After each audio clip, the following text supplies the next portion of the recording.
Une journée type, du coup à l'arrivée, on fait un peu le tour de tous les services, donc déjà la planification, s'assurer comment les lignes ont tourné pendant la nuit, est-ce qu'il y a des recalages à faire, est-ce qu'il va y avoir des problématiques pour livrer nos clients. Puis ensuite le tour de tous les secteurs, donc aussi dans ce qu'on appelle l'hôpital pour le retraitement des produits, les quais de chargement, donc là on charge pour nos clients, les réceptions consommables, les gestions des palettes, en fait pour s'assurer que on n'est pas de problème spécifique. Après on suit l'activité, donc on va regarder ce qu'on a fait sur la semaine, sur la journée précédente, ce qu'on a fait ce qu'on est en train de faire sur la journée en cours, voir si on a des écarts ou pas, gérer le personnel et puis travailler sur tout ce qui est plan d'action, amélioration. Et puis on a des outils techniques évidemment, donc forcément qui dit technique dit en panne. Donc on travaille beaucoup avec la maintenance pour optimiser les choses, faire le point sur ce qui s'est passé sur les 24 heures précédentes, là on a eu tel problème, comment on fait pour qu'il ne se reproduise pas. Et, donc on a des plans d'action, on suit les choses, on a des actions court terme, on a des actions long terme. Faire en sorte que le matériel soit toujours vraiment au top pour que les gens travaillent dans de bonnes conditions. L'idée c'est que si les gens ils sont contents de venir bosser, ça se passe toujours mieux. Et pour ça évidemment il faut qu'on les aide. Alors, les outils, évidemment on a un système informatique qui est assez complexe avec communication entre les divers sites qu'on peut avoir sur le groupe LSH, puisqu'une palette qui est produite dans l'Alsace ou dans le Loiret, elle peut venir charger ici.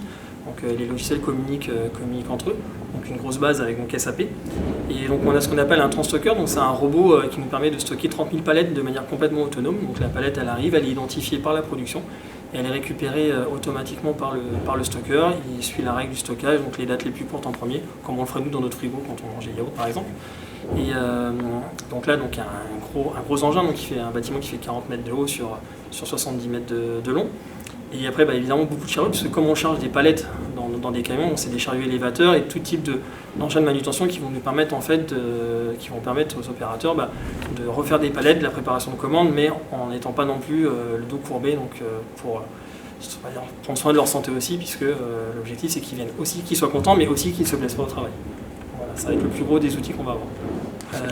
Les grosses évolutions, déjà, c'est le volume, la volumétrie de ce qu'on fait, la complexité, l'exigence de nos clients aussi. De plus en plus, les clients sont exigeants, la communication qu'on a aujourd'hui dans le monde fait que les clients sont au courant de ce qui se passe. Et puis la qualité, aujourd'hui, la qualité, c'est plus quelque chose qu'on fait en bonus, c'est vraiment ce qui est en haut de notre pyramide, c'est si on ne fait pas un produit de qualité, autant pas produire, puisque une entreprise qui ne fait pas ça, elle ne tiendra pas la route. Donc il y a vraiment ça, l'exigence, la qualité, la remise en question en permanence, et puis vraiment le dynamisme dans le monde dans lequel on vit, puisque ce qu'on crée aujourd'hui ne sera plus fait demain, donc ça va très très vite.